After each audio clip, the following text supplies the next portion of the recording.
Omuntu wasala embuzi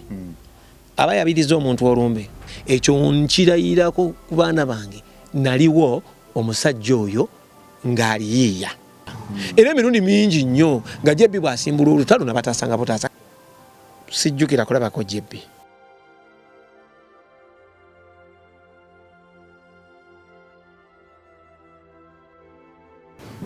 Ku MR Live oba ku Media Club Live kwe tuli gwe mwana Katonda ali yatugoberera. Tukwagala nnyo olw'ekisa ky'otulaga ne waggulu wa byonna tukwenyumirizaamu nnyo olw'omukwano gwo gutenkanika goleta ku meeza zaffe buli kanaku. Buli bw'obaako ne by'okondako ne tubikyusa tufuuka famire ennene etenkanika ne waggulu wa byonna twewa omukisa okwongera okukula nate. Watali tujajinga kujajinga kutukotogera na kukotogera nze nsubira ntulizimba Uganda eribe ennyuvu era eribe enyuma okutunulako ng'ekimuli kya Rosa. Bwe bannimiro fe bimera wadde nga bannaffe abatusookawo batutandika tuli nsigo bwe batuteeka ku ttaka eggimu gye baakolerera ennyo twafuuka ebyo ebimera omuntu byalaba n'akomyako amaaso ne yeeyagala ne yeesiimisa. Kikakata kuffe naffe okuvaako ensigo twongere tusige olwo tukolere ddala ekibira ky'ebimera. Katonda ye Katonda wa bakatonda wadde ng'oli Katonda naye tulina Katonda kitaffe yatuteeka mu nsi tutonde. Nze nzikiriza nti gwe tulina okuweesa ekitiibwa era buli gye tuweereza wano kirina okuba nga kimaliriza kimukumirawo waali. Bingi byogeddwa bangi bakaayanye nti nedda naye kakati gwe lwaki sayidi eno lwaki abayimbi abanene lwaki brands ennene lwaki bamaneja abanene lwaki abantu abanene ku byalo byaffe amaloboozi bwe gayimusiddwa gawuliddwa kubanga ffe nno kyetweya mukola tutuukawo tukowoolawo Katonda bw'atuwa ekisa ne wanukulwa twakitingirawo. Metandikira bonga emanya oba Rimasam ndina omugenyi wange leero wadde nga ayinza okuba ku sayidi yange oba nkozese mugenyi ndine legendary leero buli kimu akikoze mu music industry okutuuka wano buli kimu akikoze. Bwe njogera nti buli kimu akikoze mu music industry gwe muganda wange munabitone munnanga ali mu music industry omanyi kyentegeeza kabe yanjulire tusemvule gye bali kosebo. Mechanic ugamba otya ndi wano liyanga musama kulaba obonyirira obudde bwonna naye ndowooza musama nze oba gwe leka naawe nze omusajja omukadde. Anyway ekitiibwa kya Mukama kubanga bangi betubadde nabo emyaka egyo gyonna abakyali abalamu bayinza okuba tebakyamfaanana n'abamu bagenzi naye nze nkyaliwo ate nkyefaanana mu kifaananyi kya Mukama mwe yantondera. So ekitiibwa tukimuddize oyo Katonda ali waggulu ennyo kuba nkuwulidde nga naawe omukoowoola nange nsiimye omukuba nti ampadde ekisa nembera nga nkyali bwe nti. Amannya n'eddoboozi bampita manager Kijambu Rogers Saalongo manager wa experience ya myaka 2 mu 5 nga ni management. So kuba natandika mu 2000 zennyini nga nyingira ebidongo naye nga nali nabiyingira dda lwakuba nti officially ogamba nti kati ogwo gwe mulimu gwennyini nabiyingira 2000 naye nga nabiyingira eri ku mulembe gwa Umaru Katumba ng'akyali mulamu. Si Jimmy Katumba Umaru Katumba Emitos wadde saayingiramu Emitos naye nina kampuni gye nakoleranga ebiseera bye bagiyitanga Younger Boys Video Promoters babeeranga bwayisaawo twalinanga ebikaali bya firimu. Omanyi firimu nga zakajja kyali kyewuunyo nga si buli muntu nti asobola okuba nga alina ekikaali kya video oba video hall. So eyo gye natandikira era ndowooza kyobadde tomanyiiko kana kyoka kinkigambe ndi omu ku basajja ndowooza 10 ku top 10 abatandika okwogera firimu mu Uganda yonna era nze mutendesi ndoze yatendeka balegendi bammwe nasooka kutendeka Evechu then nensembayo ne VG Junior ali ku Bukedde TV ekyo ndowooza obadde tukimanyi sebo nze Paro Prophet Senior VG Junior Prophet Okitegedde? Junior siri nyalye Junior Prophet yali burura mugwe paro Prophet kibagamba nnyo bambi musajja akyogera era bwe mba kutaka zindala ako siri wa muzanyo naye kati ekyo nakivaamu abantu bagenda ne batulabe eyo batuyita ab'omuzannyo mbadde nsaba mu kadakiika kamu ompeeko kasample ku byosanze wano ng'obyogerera nga yogerera firimu twagala tukakasa abantu bakola tubikoze rabongo siri kusonyiwa kubanga bwe tuvaawo ate tugendera kudda ewala tukakasa abantu n'abantu balage nti era n'ekyo kye mwenyumirizaamu twakikola paka we tuli wano. Mu kaseera kano tubanjulira firimu egenda okutandika obutandisi era nga firimu eno si ndala nnyo ya Sylvester Stallone oyo eyakazibwako ya John Rambo. Mu kaseera kano tuli mu kifo kya butonde bwa kibirabira kisikosiko nga bakomando bo bamanyi mu kaseera ke kamu ng'ate ne ku ludda tulaba emmotoka ezijja ez'abakomando abalabika nti balina gwe banoonya batandika okubuukako bayingira ensiko batandika okwevulungula bakutte emmundu ez'ekitula kya AK-47 mpozi n'emizinga eminene egiwandula amasasi amaneneko agabwatuka nga bbomu bano basajja bakomando. Komaawo waliwo akayimba kakafeero agamba nti ebyo webitiggula babe bitiggulamu kakati babe bitiggula era nze bambi eyo navaayo ebbanga noddene era onkozeseza ekintu kyembadde sijjukira nti waliwo naayinza okuga ndikwatamu kubanga si okuva mu 2 nawumula 2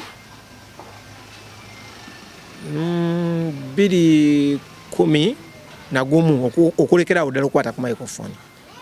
211 naye 211 so ebbanga gwanvu ebyo mbadde siroza ndi nkyayinza okukuddamu nenkola ki awo neŋŋenda officially cause nawumulamuko nabiwumulamukko nengenda mu music mu 2000 zennyini cause nze natandika okwogerera firimu mu 92 era abogereza abaaliwo ekiseera ekyo twali mu kiseera kyekimu n'omugenzi Konde eyali wakati video club ekireka n'omuvubuka ono yeyita Saba VJ Mark neera namusookayo ye namusookayo kubanga ate VJ Mark mulaba ajjira mu kiseera kyekimu ne ba keke ate oluvannyuma wajjewo Jingo kati mu kiseera kino muba incumbent yabeera Saba VJ ne bwe nvaayo ate nze mba namusookayo ate nange bwevaayo omuntu omu kati gwe mmanyi akyaliwo omulamu Nabbi Marcos ow'ekireka nange awo wenvunamirako yakyali omulamu mu bemmanyi aba atuuka okukwata omuzindaalo era bw'abanga abiwakanya abuuze keke abuuze Jingo kuba beeyi ennono bagimanyi oba olugendo lwaffe so sikayanira bwa Saba VJ eyo navaayo naye nga naye akimanyi nti bwetyo bwe twatambulamu kati ogenda kumbuuza nyingira nti eno bwe natandika okwegomba ebyokuyimba Umaru Katumba we yajjira mu mwaka gwa 1994 twakwatagana nali kalenzi nnyo naye nga ndi mbya firimu kati ewaffe we yapangisanga TV ne video deke ziri ezagendangamu ebitambi kuba ye yakolanga nga bulaba Ebonies nga baba bayimba n'okuzannya baga ntugenza mu katale nga kateni eddawo ebigenze kugenda mu katale buli kimu ne mukiraba nga mukiraba ku lutambi naye olwokuba nti entambi zinene tezaaliwo kati ekyamuleta mu kampuni yaffe ya Yanga Boys okukimayo ki TV ne video deke byakozesanga ku screen kati bwe yajjanga nga mwegomba nnyo kati ate naye nanjagala nnyo era show ye yasemba mu Kampala nze nakola drive kubanga jukira nze already ku muzindaalo nali mulungi ndi VJ kati nga okola drive okwetolola mu kyalo tewaliwo buzibu bwonna kati olunaku gwe yasemba okukola e Kampala alyoka agwe ku accident ya motta show yo yali ku Terrace View ebwayise kati Terrace View eyo yali Good Friday kati yayina ebiwala ebyebitiggula ebinyirira nga abituza in fact yaleeta akakodi ako yateeka nga bawala ku loole eyo yennyini ole yamotta Fiat yalina omutwe omumyufu nze kwe nalinnya ne nkwata akazindaalo ne njogerera drive omubwayise mwonna ne tugenda paka Maganjo gye twawetera naye nga nze nnyumirwa nno okulaba byana biwala byali bisibye obukete nga biyambadde ng'abazayire baddansa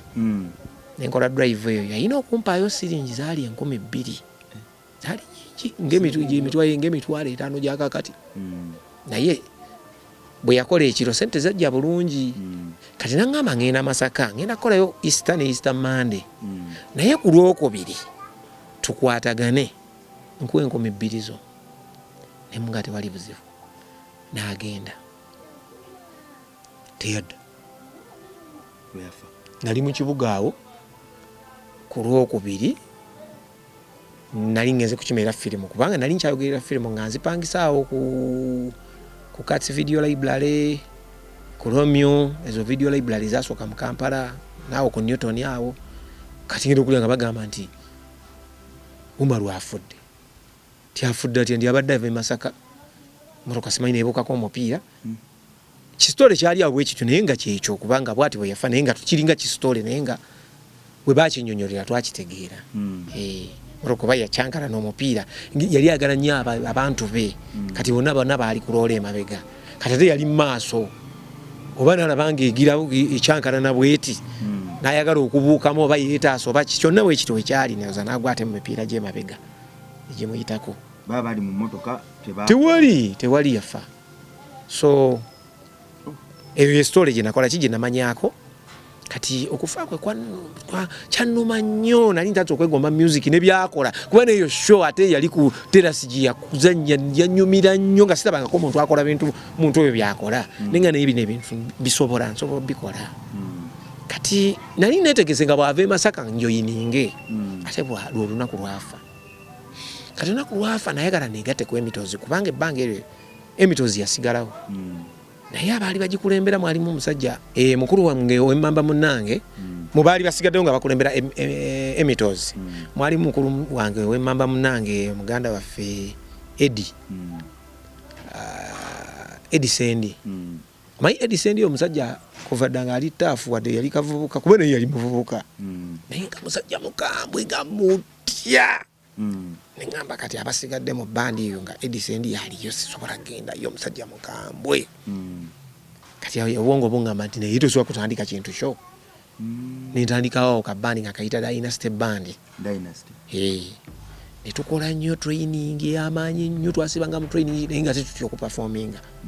kati twakola emyaka gyalinga 2 ne waba omukwano gwange yalina gurupu ye bagiyitanga Green Artist naŋŋamba nina mu bantu bange abazanya katemba baali bo bazanya buzanyi ninamu abayimbi basatu mwalimu mukyalo gwe bayitanga Harriet Kirumira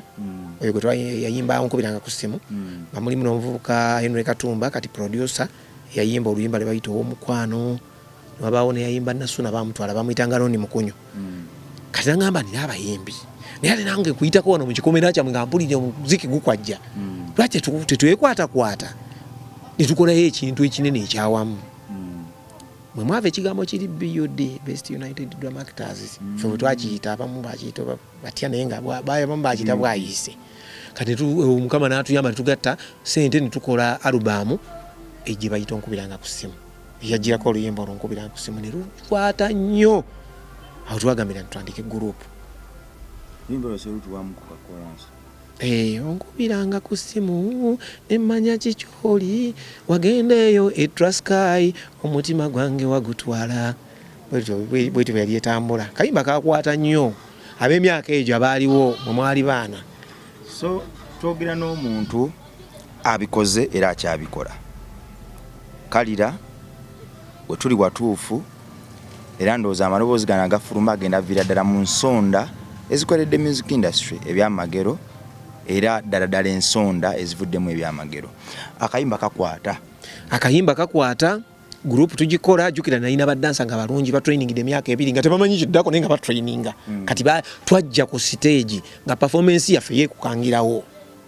kwa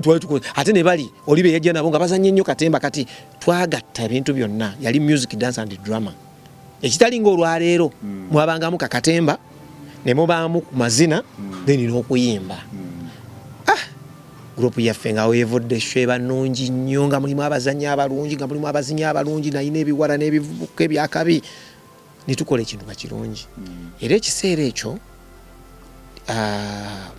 twataataganya nnyo bandi ezaaliwo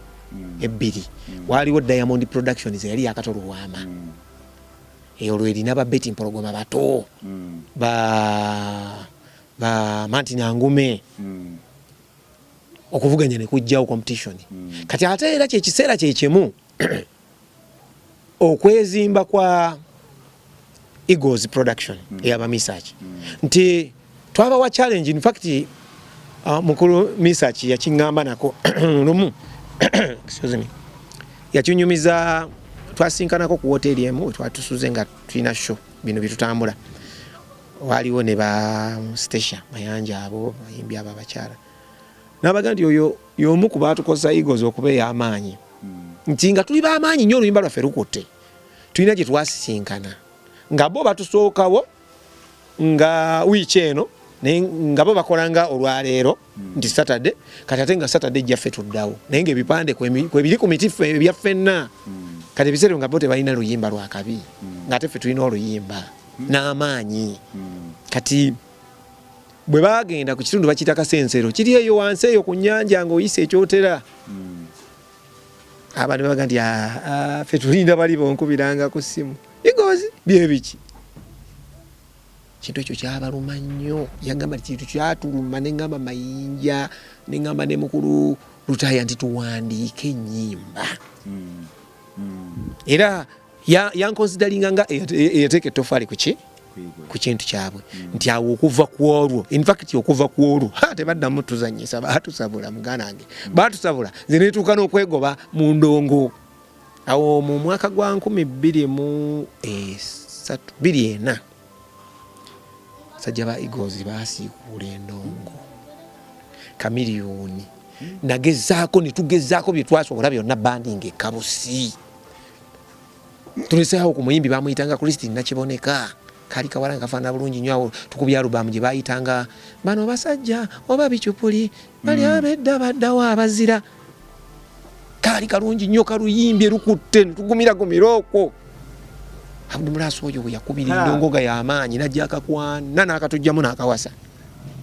kikola kigenderedde oba butereevu kambasuule endongo netukuba nempumula endongo nenzirayoko mu firimu zange awo mu 95 asole mu 25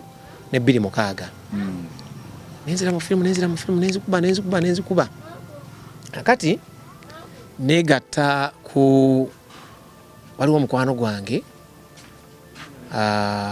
mwami oyo atandikawo kampuni ezannya ebina Uganda bagiyita Maryland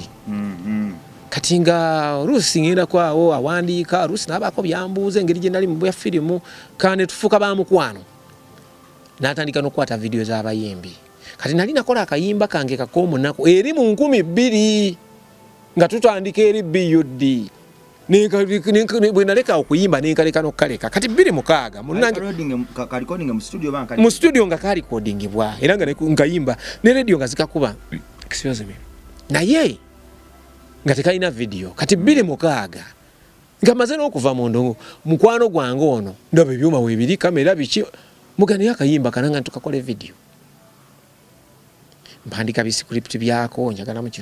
kino biki noonya embogo noonya amajambiya noonya obuwanga noonya ebiki ekyasembayo okunkalubiza gwali musota kuba nali neetaga musota mulamu era nagufuna era gwe nateekamu evidiyo eyo ekyaginkozesa nali njagala nnyo egende mu Bazita Award Call Awards kyova bye nateekamu byonna byali ku nnono na buwangwa nga buwandi birowoozezza n'ennyambala naye saafuna mukisa nga ne simanyi na ngeri gye nyiza gituusaayo so nenkola vidiyo eyo ne Maryland vidiyo netambula nnyo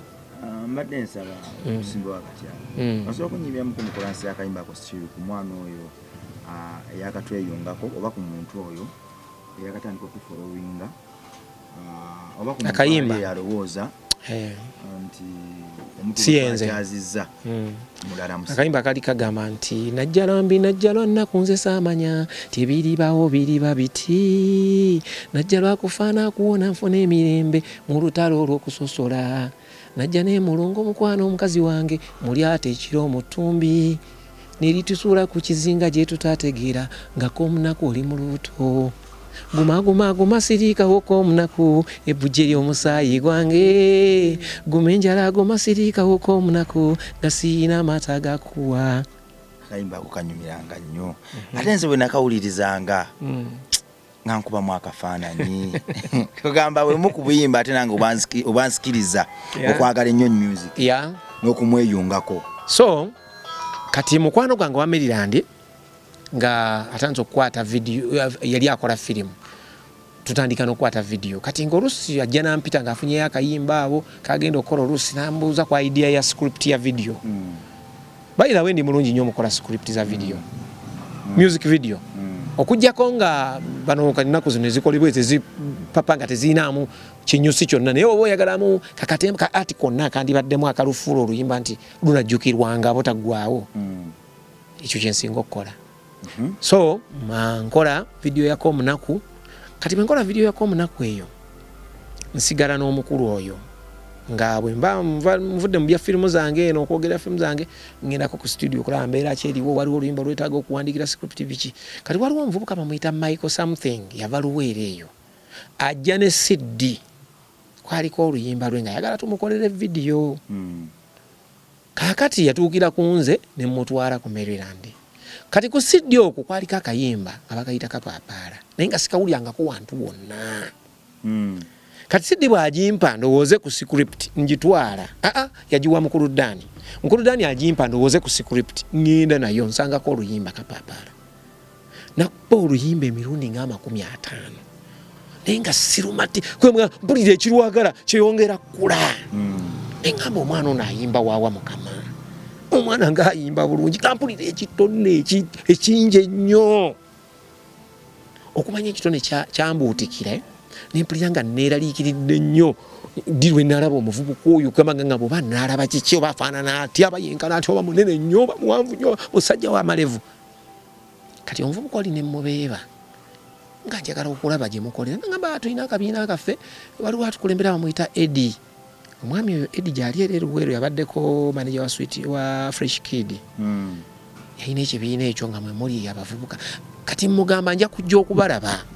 kati bambi engeri gye baali nze already awo nalinga sitanga ennyimba ezange vyeko munaku ani atalumanyi addayo abagandi nasanze omusajja bwati ne bwati bali abayimba edda abasajja ab'amaanyi ye yayimba neko omunaku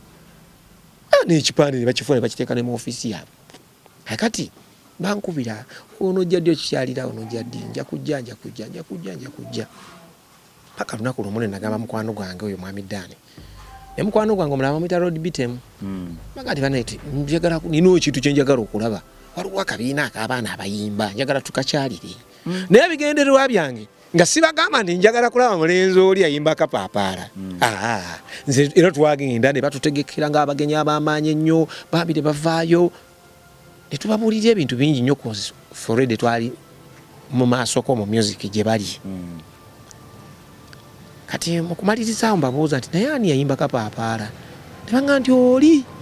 nga kalenzi kato era nze neewuunya nnyo n'abagamba nti lutalo sajja myaka gyadda yayimba buyimbi nga muto kati bw'ogattako ebbanga lyayimbidde newe namusangira kyekiseera kati avubuse kati basajja bayita abavubuka so bwe nakalabanga kalenzi kati wano nga tusiibula namukwata ku mukono tugenda nga tuwogera nemuga nti oyimba nnyo naye eno gy'oli tosobola teri nkoko ya mukyalo ekokolimira mu kibuga nemugamba nti olina okusembera tosobola kokolimira mu kyalo eno buli kitunda mu musical olina kuba wali nemuga naye simu yange gitwale enamba gitwale bw'oyagala okuvaayo eno nkubiraako nangamba ye Kampala simanyiyo bantu bangi nnyo naye ninayo Mozaati gye nakolera ku studio nina ne sister wange alina gye yafumbirwa eyo nabweru eyo kazo saidi eyo kale bemba nziza osanga oba naye kati mufumbo naye alina obuvunaanyizibwa ne mugago tofaayo niri nfaayo tewayita nnaku 3 nankubira anko nti gyebaleko manti mbadde njagala okuvaayo ne mugamba nange mbadde nakabandi nzizeemu ate okwagala ebya music nzizeewo Kayina City eri BUD nakivaako nzizaawo Kayina City kange kati mugamba jangu ebiseera ebyo Luweero abo baali baleeterawo singi 10,000 kati nangamba tugenda kujja ne mukwano gwange bamuyita David Luchamuzi akaleeza ako kadikke kati akuze omwami oyo dikke waali simanyi abeera naye nga bajja babiri era nga naye David Luchamuzi ne bagamba oli nnyembwe mutuuke bwayise ku mafuta nga temunnasala wakati abwe bayita awali ebitaala naye nga waliwo junction just ne bagamba temunnasala junction eyo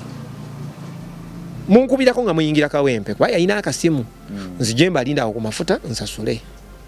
era bwe bajja n'ensasula ne mbatwala wali nakoleranga rehearsals ne tubeera awo naye nga ate balina okulinnya akawungezi baddeyo eri biseera ebinange embeera yali ekutte nga nzizeeyo ninaateeka girlfriend tubeeramu kazigo kamu sisobola kusuza muvubuka ono naye bwe yajjanga nga mbawa transport olusi naddayo ne bakomawo bwe batyo olusi tebasobodde ne wayita ennaku naye nga mujumbize nnyo nenkolayo awo n'ekivulu era show eyo nakategekaawo ku Blue Stay bwayise naye ng'okumanya nti nali namutegeera n'ekivulu nakyesigamya ku ye ate nga muzanyi mulungi Lutalo wansonyi naye muzanyi mulungi owakatemba omulungi ennyo kyova ne video asoozizanya n'olabira naye nga musajja wansonyi nenterekayo awo ekivulu ne tukikola naye ng'era akolanga kwagaana saayi nawo buyambi bulungi kakati nengamba nkoze ntya nentambuza ku luyimba olwo waliwo karedio kali Nabweru radio Nabweru kakolako omukwano gwa Damas Nabbi eyita Nabbi nakati akyaliyo yasooka okunkubira nze nga nze oluyimba olw'omwana oyo nanga ono omwana wamugiwa ne mugamba olina naye munange embeera nangamba ono omwana ayimba ne musaba n'okumukyaza era ntukyala ku radio okwo akati nina gye nalindaga nga wala neŋŋenda nendaba Kayemba Honorable Kayemba kati wabukoma Nsimbi ne mugamba nina omwana ayimba era ne muwamu ku luyimba olwo naye ekiseera ekyo yali akyayina ono w'Amazongoto nga yakyamuyina nga yawukanye ne Mariam kutindaatiine ng'akutte oyo bwenzijukiranga nanga ekikulu katya n'atabitwala nki nga nsonga kati contract neggwako yali ebuzayo emyezi ng'ebiri neggwako kati mu kunoonya-noonyaawo nga ndooza anoonyaani muyimbi Kigwazaawo najjukira nti kijambu yaŋŋamba omuyimbi bwayiseeyo kati sinali siriwo n'anoonya omuvubuka ne boogera nange David nankubira naŋŋamba nti anko tiwaliwo omuntu bwadde bwati naye ndi wa Mozart ne bakola endagaano ne Mozart ne bwana Kayemba namusayininga nga manager yasooka tugende wali nsonyiwa dokke mabega kati ninyo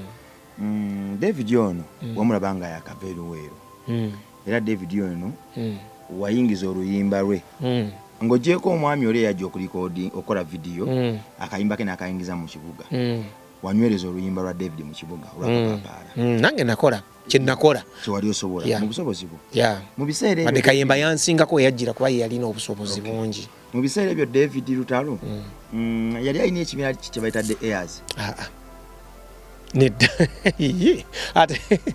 gwe nasanga mukali akabiina ate yali akirinawa ndayinza okubaladde nga bwe yalina kapaapala nga n'ekiro kye kyadde Airs akyaki n'ekigambo da Airs ngenda kubulira ye kyava kubanga nga tukyagenda wano kubanga ndaba wano ng'atandise okufukira ddala omusajja agenda otawaanya ensi mbadde njagala tuddewoko wano wasinga otutabula abantu waliwo emboozi onansonyiwa omanye ebiseera ebisinga tofunika oli musajja ali bize nnyo era tukoze appointments nnyingi ng'ogakatandyenewo ku gipulu kino ndyeneze sayininga ndagaano byaffe byakuyiiyayiiya tetuwummula so nansonyiwa nze nga nze omuntu ng'oggyeko kuba nti gw'omu ku bayimbi nze abanzikiriza okwagala endongo naye ate oli manager wa brand nze gyensasinzo ezimu ku brand zensasinzo okwegomba brand eyo bweyimba ebiseera ebisinga nfuna otuna etuba tuganye okakkana bw'oyogera David Lutalo ndowooza omusajja eyajja nga waliwo ba big 3 n'atulaga nti ba big 3 nabo bantu balumikako era n'abaluma bw'oyogera ku David Lutalo oyogera ku muntu agassa abaagalana ne bagwira ddala mu kwanazaara ya n'amaka agazizza abantu abandi badde bakyankalanya akayimba ne kakomawo akeetonda ne baterera era ndoza andibadde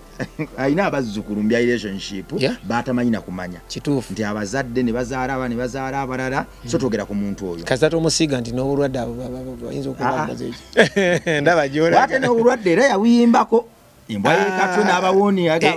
era ne bamugamba nti yagirina era bagimusiigidde ebbanga oyo mulwadde biki anti teri kinsesanga ekyo lenga nebata babantu babaki kati oli alwala n'abeera ne baba yalwaza n'olwala gwe n'obeera nga oli ku mutindo weeyongera bweyongezi kunyirira naye newe byo by'abantu manager waliwo emboozi ebadde etambula ennyo mbadde njikola nnyo wano si kuba nti emboozi zino tuzikola kussa muntu yenna wansi naye nze najja n'ekintu music industry eno ekigamba nti nedda tubayite boogere era yensonga lwaki nakkiriza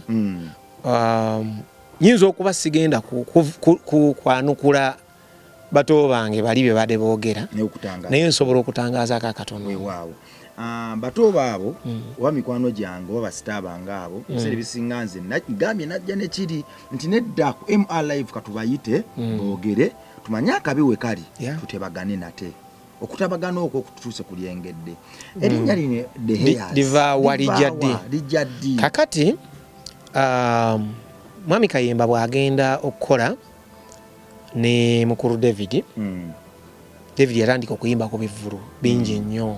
kubanga yali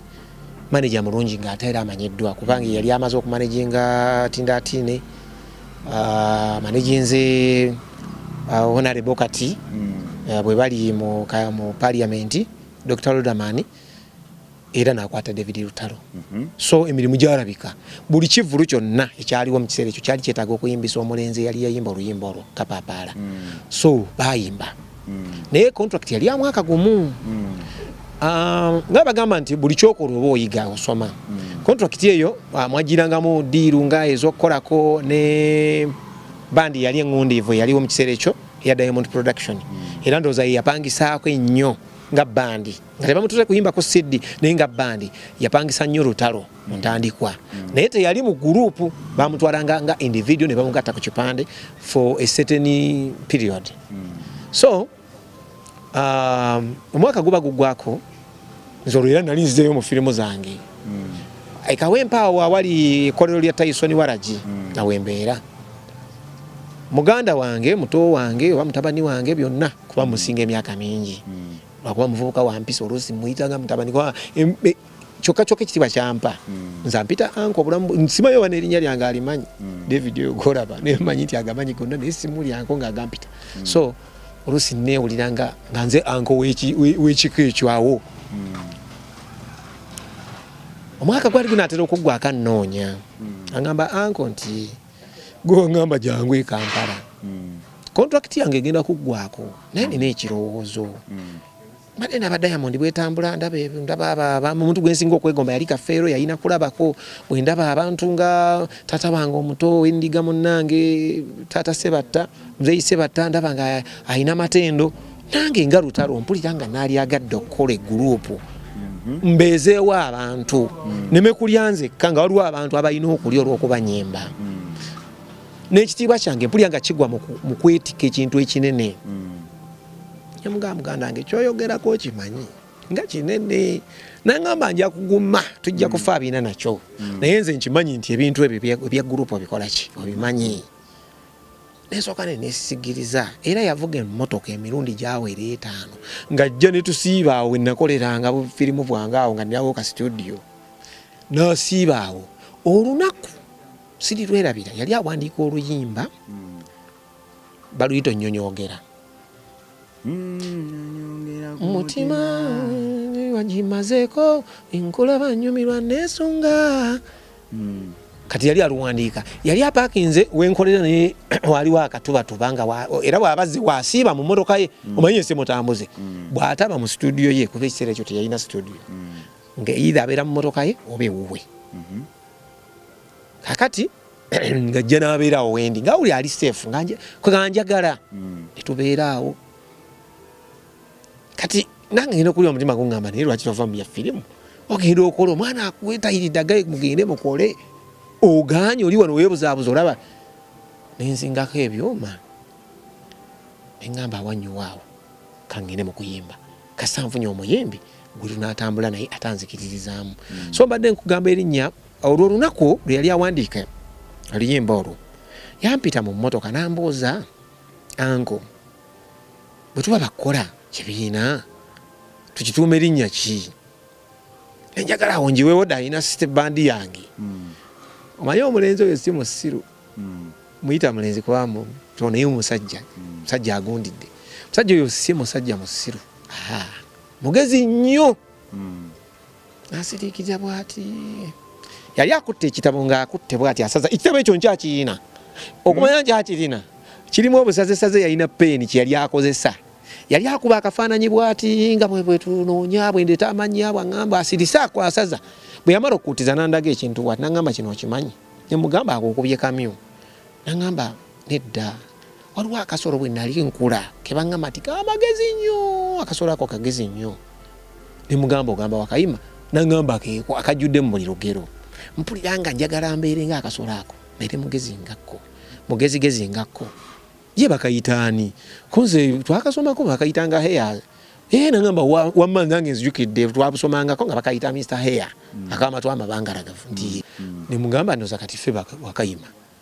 era lwe lunaku ne tukiwandiika wansi nakiwandiika naye kitabo nkiyina kwe yakola akamyu kwegamba namugamba nga ye obwongo bwamugambye dda naye nga akuutizanga bano bannassaayansi nga ye kiri mu bwongo bwe era yagenda omaliza nga ye ansa gy'alina mu mutwe oba katonda we oba kiki lyerinnya lyetweyita the Hairs bawakayima manager era oba bawaga nti aliclaiminga mbu ye yalizuula si n'obujulizi mbulina naye akatabo kasensebuka naye nze manyi ntereka nnyo okulya akantu ako akamyu kuba kwaliko n'akayimba ke yali awandiisa awo akatabo ako kali wange waka manager onansonyiwa nate tuliwo okulambulira abantu wano omanye ebiseera bisinga katonda atutuma obuvunaanyizibwa okusinziira ku ebyo tubipresentinga omuntu akola obumasu engero ezo zonna ziba za bumasu era bwagezao kwesamba obukyamu okuwanwawanwa obuli kamasu amadiza asudde akamasu naawe engeri gyolipresentinga brand ezimu ku brand ezikyasinza obunene mu East Africa wano ekyo nkyogera kuba kinako obujulizi ezimu ku brand ezikyasinza obunene mu East Africa wano so mbadde nsaba obe muvumu kuba nkimanyi oli kitangaawo ati era omanyi bulungi okufunyafunya akagaati n'okajja mu ŋŋano ekyasinza okuba embi n'okafuulako omuwendo kubanga okoze obikoze mu kawairo ke kamu mbadde nsaba mbuumirya ebibuuzo byange nankuzza wano erinnya Jebbi wali oliwuliddeko oba omuyimbi wayita Jebbi omumanyi kakati Jebbi mumanyi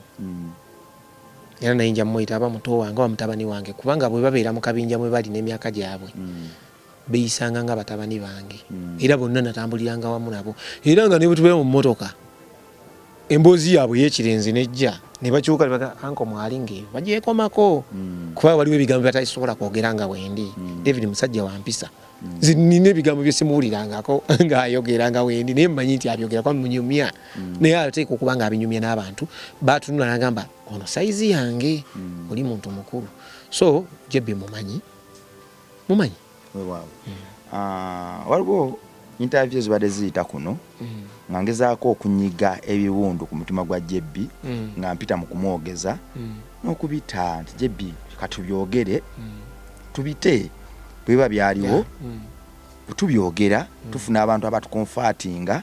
naye time bweyita tuwonera ddala Jebbi mu maloboozi ge ye yandaga nti y'omu kyogere butereevu nga kubanga twabiraba twabiwulira ensi yabiraba yabiwulira ne bootabibikkirira yagamba bwati ne bwati ne bwati yes tugoberera omulembe gwe tuliko ogulaba ensi etulaba sandikiriza kubeera wano nze okimanyi nze siri muntu wa kamera sizaagala naye olw'okuba nti muganda wange gwe wafuna omukisa okuleeta emboozi oba okufulumya emboozi eyo nkakasa abakugoberera era bajja kugoberera n'okumanya ebituufu ebikwatagana ku bantu abo bonna n'ebitonotono ebikwata ku muyimbi waffe oba muyimbi waabwe Jebbi agamba nti ye ne David Lutalo be baatuula okutandikawo ekirowoozo kya The Heirs. Era JB yaleeta idea eyo n'agiguza Lutalo.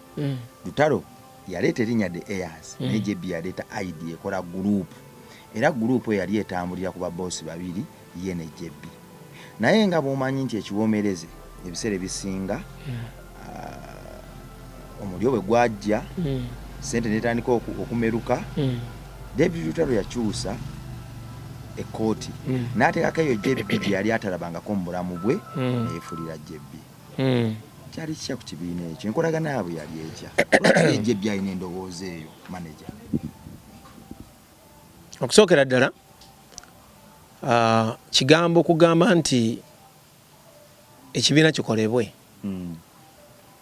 Bugambe ndi waliwo omwaka nga Lutalo azze n'oluyimba kapaapaala ng'ensi terumanyi, JB nali simumanyi.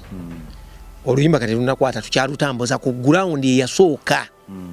JB teyaliiwo. Oluyimba lukwatibwako omuyimbi ng'amaze okupromotingibwa manager Kayemba Solo ne Mwami Yusufu abaali abakewaayo ebiseera ebyo bwe beyitanga. Bwamala lukwatako ne lutabukira ddala. Abantu batandika okupangisa omuyimbi okuyimba. So mu kumupangisa asisinkana abayimbi bangi. Kozi ne ba Sophie gye yabasanga eyo ne ba ambassador Salibani.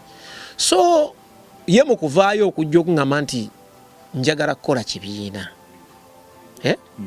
Simanya ni oba ani gwe yali ayogeddeko naye. Ekyo JB sinza mugamba nti oba baali babiri eyo gye baasinkananga ng'abayimbi kubanga we yali atandika okuyimba. Kubanga nze ajja n'ekirowoozo akiŋŋamba. Erinnya gye lyava ekyo nkirayirako ku baana bange, naliwo omusajja oyo ng'aliyiiya. Era lw'olinziza ndikomawo n'akatabo ako kulaga abantu obukakafu nti byenjogera n'akatabo bali kalaba nga kasense bufu akalimu akamyu ako ng'ayina ewaka. So ekibiina tukikola. Abayimbi abakisookamu nasooka neŋŋaana. Bwe ŋŋaana yagenda n'akolako n'abayimbi okwali Sophie Nantongo, kwaliko bana ambassador Sali oba nani omulala. Bwe yandeetera ekipande ne mugamba nti okoze ekibiina kirungi, naye olina oluyimba lumu ku bano b'okoze eki bw'ogenda okukola nabo tosobola kukulembera kibiina ng'oyagala ogambe nti gwe kitandise ng'abalimu balina kye bakusinga. Bajja ng'okyali wa luyimba lumu temugenda kukola wano, just mukozeemu bukozi post ngatte ne mugenda ku bivulu oba kattua ne bwe kagwa. Era ekyo era bwe baagenda tekaggwa. Simba wakati. Kwa hiyo posta gye yasooka onansonyiwa naye mbadde saagala onzirukeko nnyo omusajja mugezi. Nkuleka ennyo oyinza okumpabako. Ku posta eyo gye baakuleetera JB yaliko? Posta eyo sijjukira kulabako JB. Bw'aba yaliko then engeri gy'atalina luyimba, engeri gy'atali ene wano ayinza okuba yaliko eno wansi. So nali sinza muri organizing cause ntumya posters nyingi eziriko abayimbi abanene naye bano abaana ba wansi ebiseera ebimu bamanyi nti bakyajja bozi betuyita ba upcoming. So nali sinza kukakasa nnyo okuleetera posta eyo nga amaze okudiscussing ebyekibiina kiri oba nga temunnaba? Nga tetunnaba. Okay, tudde wano. Mulungi gwe yasooka okulaba David Lutalo ne JB? Tubuuse nnyo kubanga gwe nasemba gwe nasooka kakati bwe mmala okukkiriza wali nenkwata ebyuma byange byali byogerera firimu nembitereka. Nze nali mpitibwa special appointment ng'omukulembeze nti jangu kuba yanga jangu onkulembere manyi nti ebyokulembera abantu abangi kubanga nga omuyimbi ng'olina group weetaagawo manager koza okola bingi ate bingi nnyo ebitakwetaagisa kwetabamu. Shwe nebaayo manager alina okumanya ebyuma bituuse mu ssaawa mmeka, stage eteekeddwawo etya, clearance ab'ebifo bagamba ki, aba town council mu kitundu, security tugirina oba teyatukkiriza olukusolo lwonna. So omuyimbi nga yeetaaga manager ali serious amanyi kati ekyo kyekyendeeta. Ebyuma tebyaliwo era twabipangisanga. Namubuuza abantu be yayinawo yaŋŋamba alina omuntu omu gwawulira nga akkiririzaamu era yali yamwagala lwa nsonga nti yabwe yava eri yali ayagala nnyo omusajja gwe bayitanga Paulo Kafeero eky'omukisa omubi baayisiŋŋanya ono ayingira ng'omulala afuluma Kafeero afa nga Lutalo ayingira kati aŋŋamba nti omuntu gw'empulya gwe naali agadde okukola naye yo yayimanga Kafeero bamuyita Sekandi Enjo era badirekita abaasooka okubeera nga tubawo ekitiibwa wadde kibiina katugende nti Lutalo yali akitandise naye gwe twali tuwa ekitiibwa mu guruupu omulala yali Enjo Sekandi ekitegedde so bano abasigadde abeekoonako twakuŋŋaanya bangi n'abamu abaali bamulabyeko era n'abamu ye baŋŋambanga nti eri omukwano gwe Jebbi naye aleeta ekifaananyi bamuteekeko nga mukwano gwe ng'omuntu it is okay so ekyoba director sikimanyangako wamanya David Lutalo ne Jebbi ng'ab'emikwano najja okukulembera ne nkulembera bulungi era tukwatagana enneeyisa y'abantu ababiri yali etya waliwo omu okulaga munne nti kusinga oba beetwaliranga wamu kakati kano kankagamba abantu nga tunudde mu kamera era ekimu ku bisumbu bye Lutalo n'akyusa ne karakita Lutalo ye muntu asinga okusaaga ennyo ye muntu kati nze takinkola kuba nze yamtwalanga omuntu omukulu ennyo kuye yampita anko tayinza kunsitula naye bano babeera nabo obuuza kulamani ne beesitula ne bagobagana naye byabikola ng'ali either mu studio ye waakolera oba mu kifo kye ng'abantu ab'ebbakuli ewa bbakuli olwokuba nti kwakulidde Lutalo ye muntu nga kwasalira enviiri kwe kuli mikwano gye abaamulaba mu biseera bingi nakola ki era bw'ayite ewa bbakuli buli muntu akyama n'amubuuzaako n'ababuuzaako n'akola atya n'abonga nabo n'azannya nabo ngali ki kati ne Jebbi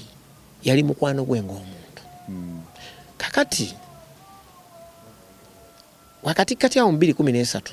navaawoko nengenda nga njagala omulimu omuneneko okusinga ku gwe nalina era navaawoko nengenda okumanaginga Cream Production nenjimanaginga emyaka 3 eyo mwe twazimbira ba Mary Bata mwali ba Stabu Anatolo ambassador Salibani naye mukuvaawo kwange sincerely speaking nga bomanyi nti wova toyombye era nawulira amaloboozi nti bwe wagenze nti babadde mumoroka gundi yayogedde bwati ng'abigamba Lutalo ne gundi ayogera bwati era gwe nali naye namugaye ekigambo kimu ne mugamba nti oyo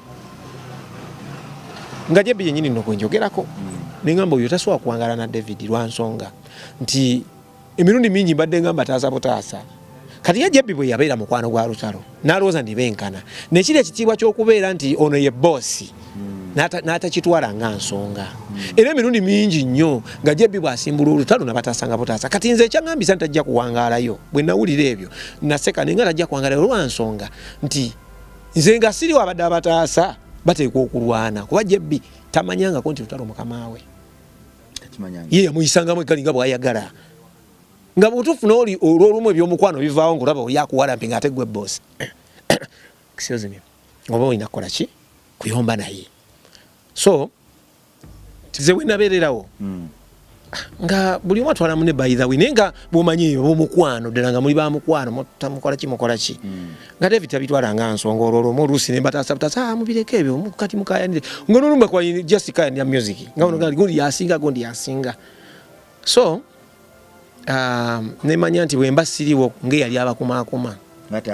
wanaabalukawo oluyombo n'oli ajja kunyiiga kuba naye tayagala muyisa mu maaso ate ono mumanyi nti naye talekera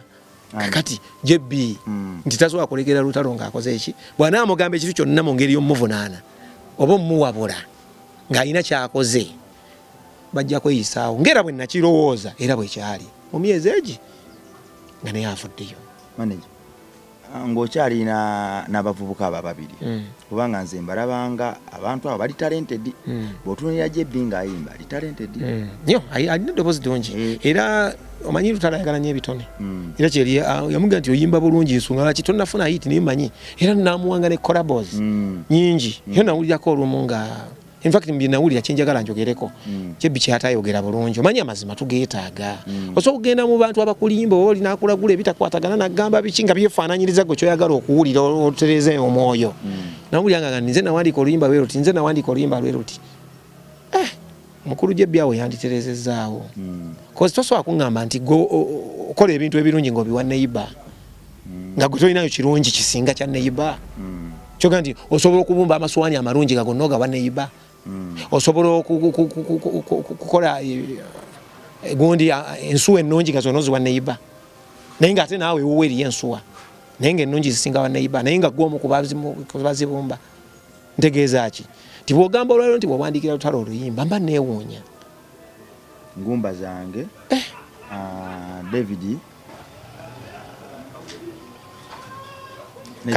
kati okuwandiika okwo kwalagawa yakwerabira nze ku kino kye yabadde ayogera saagala kumuzimba nnyo Kayumba naye manyi nti ate koko yadde n'oluyimba lwayagala okuyisaawo kozi olwaliro bw'ŋŋamba nti gundi yakologa nti naye eddego likutte emyaka 10 nga mwayawukana emyaka 10 simanyi mpozi enewe simanyi nnyo byamalogo liyinza okuba nga baloga omuntu bwe okuloga leero 2025 olina kulumwa mu 35 naye kyemanyi ensi bino eba ebiraba nzirabadde ndaba abantu nga balinga abaavuddeyo kubanga kaliwo ababwenduula balwanire brandi eveewo manyi n'okubeeraawo seba omwana oyo waali muliro koza bawandiika kukujjawo naye nga buli mwaka baba bataddeyo n'oleeta kamu n'obazza ne baga nti musajja era yakomyewo kati ekyo bakirindidde ebbanga ddene abayimbi abamu n'abawagizi baabwe omanyi kati bw'otunuulira embeera ebeera ku muyimbi omuyimbi abeera n'abalabe ba biti 5 omuyimbi ow'amaanyi abeera n'aba biti 4 ekyokutaano nja kigattako oluvannyuma abeera mu kiseera kye tuyitamu abeera ne bayimbi banne n'abawagizi baabwe n'abeera ne kiseera kye tuyitamu politics nti akaseera ke tuyitamu ak'okunyigirizibwa n'obutanyigirizibwa byonna buli omu kale walabira enjuba n'omwezi buli sayidi eba eyagala obeere waayo okitegeera kati okusoomozebwa okwokusatu we kujjira ng'ovudde ku bayimbi banno nti bakwetamiddwa okuba nga oluusi obakulembera oba oleeta n'obajja mu kifo ne baseeseetukamu ne balwa ne bakomawo ne mweseeseetula bwe mutyo bibanga bya ttiimu za mupiira nti abamaniyo bebakulemberamu ennyo ate Arsenal nejja nebajjawo nebibeera bwe bityo oluusi abantu babitwala siriyasi nga yo wamaniyo agamba singa nsanga Arsenal mba njagala oba kitegeera kyegamba kati ne mu bino wano we twatuuse we byagala okufaanana kati ekirala mpozi kyo kyapulayinga ku muyimbi nga Lutalo nti tulina bapromoters bangi be babeera baagala okutegekera omuyimbi n'omutegeerera buli wanaagenda era abayimbi abasinga bakimanyi ti oluva mu studio nga balinda bajje bamugule Lutalo ye ebbanga lyabaddewo abadde ne kabbandike ng'atobanako yeetegekera endongo n'akwata obusente bwe n'akuba ebipande n'akwata obusente bwe n'ateekayo obubbana neyeetegekera ekyo kireeta obulabe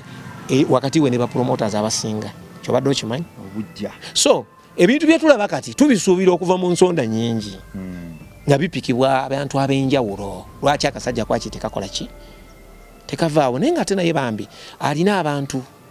babeererawo Katonda amuyambidde sayidi ey'okusinga sevo wakati w'abavubuka bano ababiri Biden Lutalo ne Jebbi David Lutalo ne Jebbi byekwata Lutalo ki wali otaasizza wakati waabwe n'ogamba nonno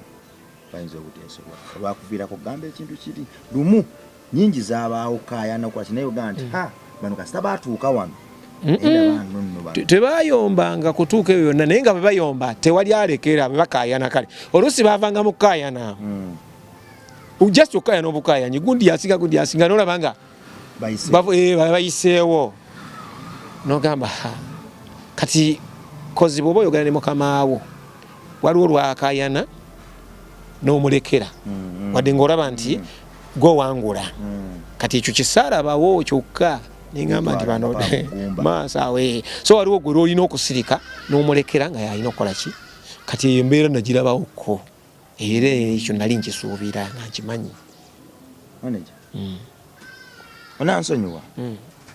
naye abantu bana batugoberera tubawanye ekitiibwa ate ekikufudde brand ey'enjawulo kubanga otunulira engeri gye weekuumyemu gye weekuttemu n'engeri gye weeyisaamu bamaneja bano batini nnyo abasobola okusembera weyimiridde batini kitiibwa kya Mukama ekisookera ddala ebimu ku binkuumya bye bino sitera kukkiriza kuyingira mu ntalo zonna ate n'omuyimbi wange nafuna omukisa nze ndi manager wa mpisa era nze sikolagana muyimbi atalina mpisa oba onnemye kati ate n'omuyimbi gwe nagwako oba famire yaabwe yakuleetya nga babuulirire nnyo nga mubuulirire nnyo nga kkiriza nnyo mu Katonda nnyo era nze neewuunya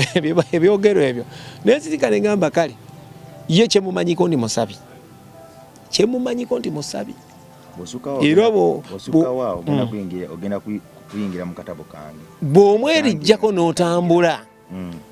ng'omulumbagana n'awafunye amaviivi n'agateeka ku ttaka my friend nali mulabyeko saagala osukkewo okugenda kutta ekibuuzo kyange ate kitutadde nnyo ku bunkenke abantu bakikabiddemu amaziga bagambye lwaki bakutte ku mutwe abamu ne baŋŋamba n'okugamba tumanyi by'oyogera gwe aleeta Jebbi kati Jebbi wakitumuleka n'ayogera bw'ayogera ku kino simanya David tali yakuwadde ssente yakuwendudde naye ndabanga ekibuuzo kino kinene ku mitima gy'abantu kizimbye nnyo ku mitima gy'abawagizi ba David Lutalo abamwagala naffe abamuyigirako naye era nekizimba nnyo ne ku bawagizi ba Jebbi n'abamwagala n'abamuyigirako kibuuzo kikino walawiddewo okusaga y'okusaddaaka embuzi nga bagisaddaakira Jebbi nti embuzi eno bayinayo bagikola kibuuzo kinene naye Katonda katusobozese tukimenyeemenye era kifuula ekyangu mukamwa nze nali mmaze okuvaayo nga wayise emyezi 2 Jebbi n'avaayo naye nze nga sivuddeyo mu bubi era saayina luyombo era n'abamawulire bannoonya okukimbuuza naye mbagamba abatono abajja wendi mbabulira nga bwekyali nti anti negombanga nnyo manager gwe bayita Kavuma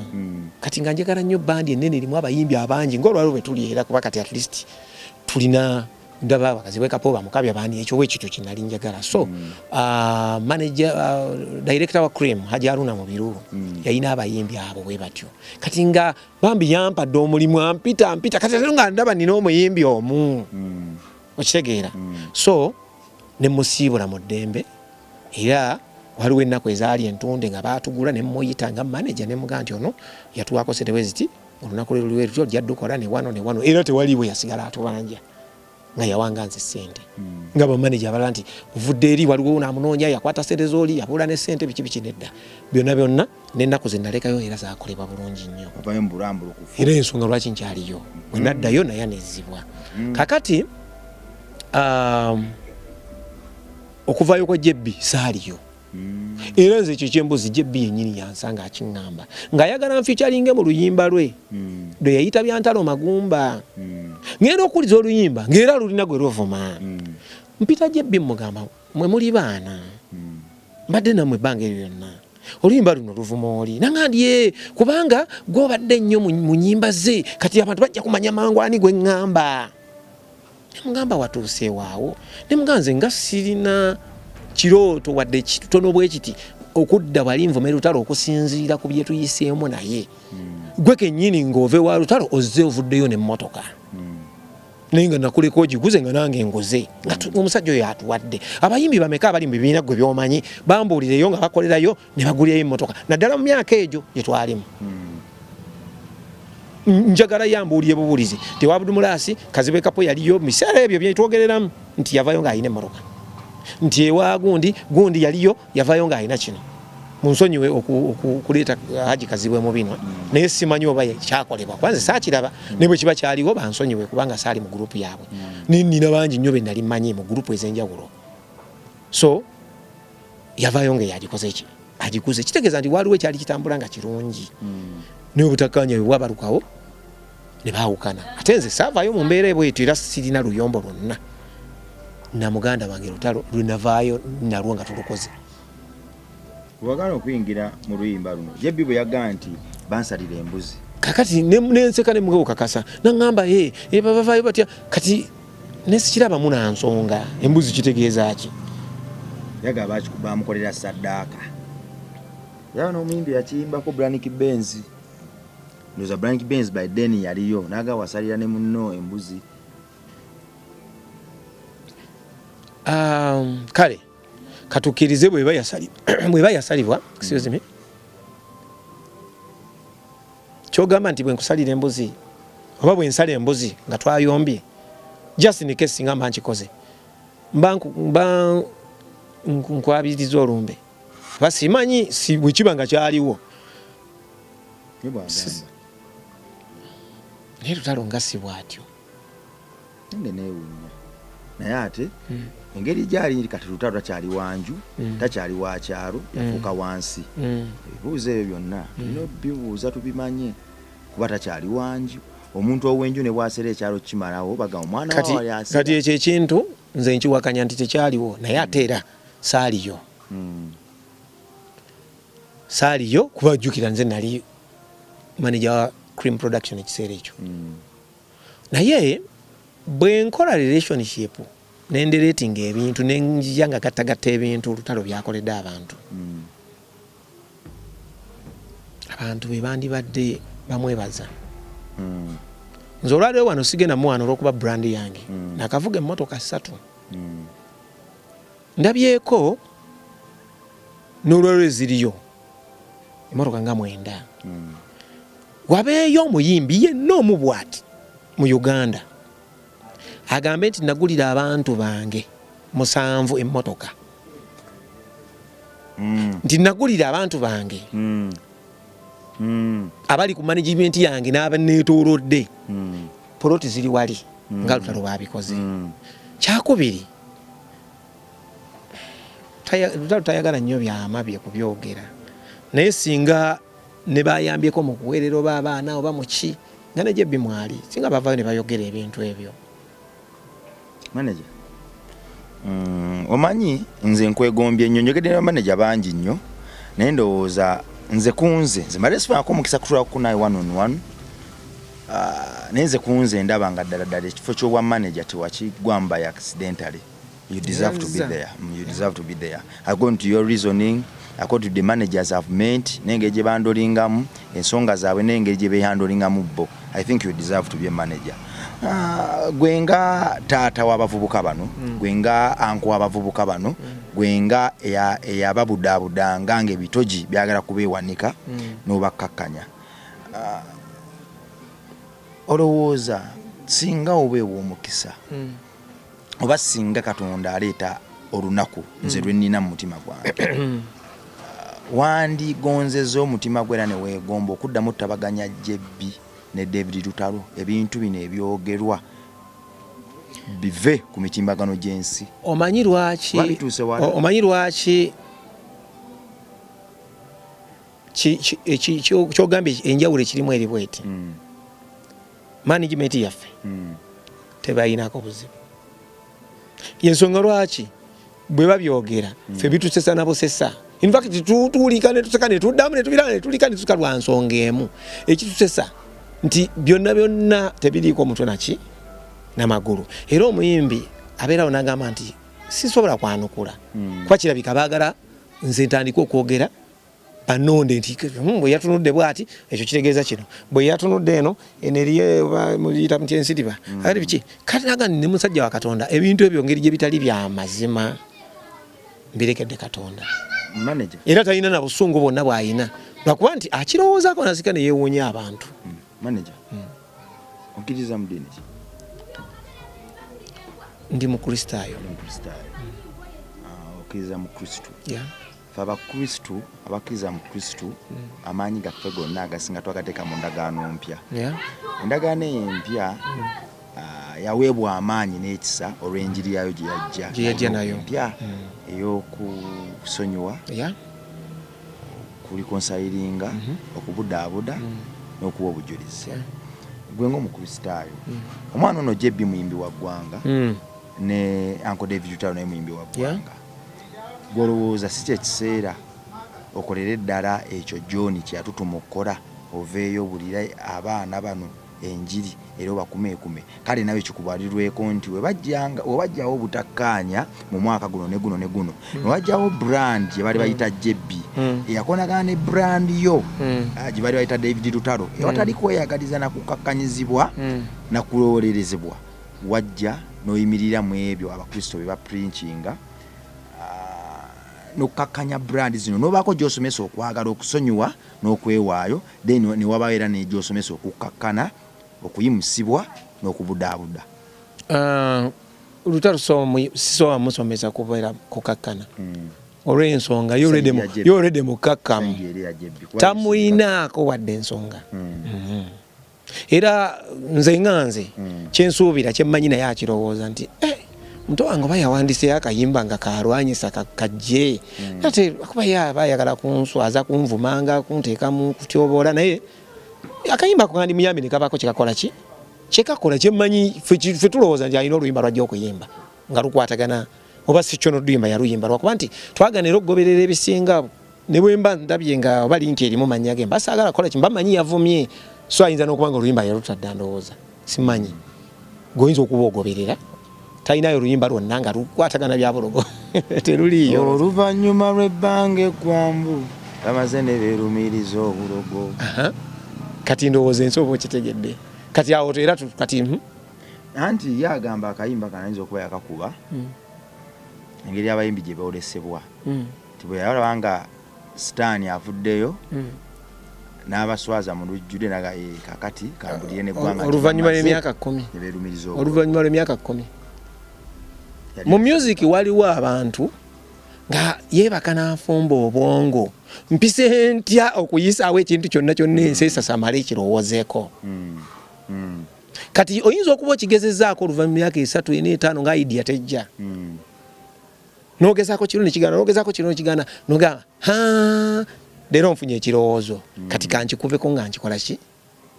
kati already mbadde sikimanyi nti oluyimba luba gye luli then answer abantu bagirina. Wow, manager obadde mu kisaawe kino mbadde siina na nsonga lwaki nnyonnyola ebintu bino byonna kubanga kuye sandi nnyonnyodde kubanga mbadde simanyi nti alina oluyimba ekyabayimbi bakikola nnyo bapkamingi banyumirwa nnyo kale abantu okuga nti bwe neekwata kuno bwe nti nja kukola nga bakiyita batya ekkobe ku kitooke nja kulandira okwo nange. Manager obadde mu kisaawe ky'okuyimba ebbanga ddene waliwo omuyimbi gwali owuliddeko eyali afudde naye ng'abantu bonna babadde bamanyi sitanti kyalina kyayisaawo n'afa anti era ekyo kijja nnyo nti olwokuba bamanyira obubadi kubanga singa olwaleero ono teyagambye kintu ekyo ate ng'alina oluyimba lwe yawandiika edda nga lukwatagana n'ekyo then sitanti tezandibaddewo kati eno yeeraze yokka kati guyagala tugambe sikirabawo nze sikiraba lwaki oluvannyuma lw'emyaka 10 kubanga kakasa bayawukana 2.5 oba 2.4 tekiso mu mukaaga nedda kiri mu 5 oba 4 kwanze navaayo nga nfunye kaddiiru niwayita emyezi 2 nonangoberera nenze nzijukira nga yavaayo mu 2013 nga guggwako sijukira budde bulungi then mu 2014 oba tegwawera nakuwera so oluvannyuma lw'emyaka egyo gyonna obaddewo n'okola ebintu ebimu ne birabwako Katonda najja nga akusitula kuba sirowooza nti nno muto wange oyo bwe yali mu myaka 10 egiyise bw'atambudde talinawo development ziyakolaawo kati bwe baba nga bakuloga luli bibye wakola mu myaka egyo omukisa gwavaawa tegeragana ne Katonda awo akomyewo omukisa gwo mwana wa Katonda ali eyo ebiseera ebisinga nze nzikiriza nti twatuma okutuukawo era Katonda ajja tuwa ekisa tusaba Mukama kakkanya obusungu bwe tutuukako ne bwe tutuukamu era bino bye twogera biwe ekisa bitegeerekekwe. Nze nzikiriza nti music industry eno ekuzizza abantu bangi era ky'obugagga kye tuyina. Abaana baffe bakuze batangiddwa bayigiriziddwa era bagunjuddwa lwa bitone. Emboozi zino ezitambulira ku bayimbi zitweraliikiriza. Mulimu gwaffe ffenna abakiri okuvaayo okulwanirira imeji zaffe. Ebitone bya bbeeyi ebitone tebyenkanika. Tetujja kunyumya ku bayimbi ng'abanyumya ku bavubuka abakola mu nju y'omugagga omu nedda. Tunyumya ku bayimbi ng'era abantu abasaanidde okubanyumyako nga tunyumya ku by'obugagga by'ensi yaffe kuba be batutunda mu nsi ezitwetoolodde. Bantu bangi nnyo abatategeera bayimbi abatategeera nsi ne bategeera abayimbi nti omuyimbi ono ava mu nsi ki nti eno nze mbadde nno sigimanyi sabe bitone bitundira ddala amawanga kiri erifo okubiprotecting okubiruŋŋamya n'okubiyambako webiremereddwa naye waggulu wa byonna era kiri erifo obutapowa n'obutawanika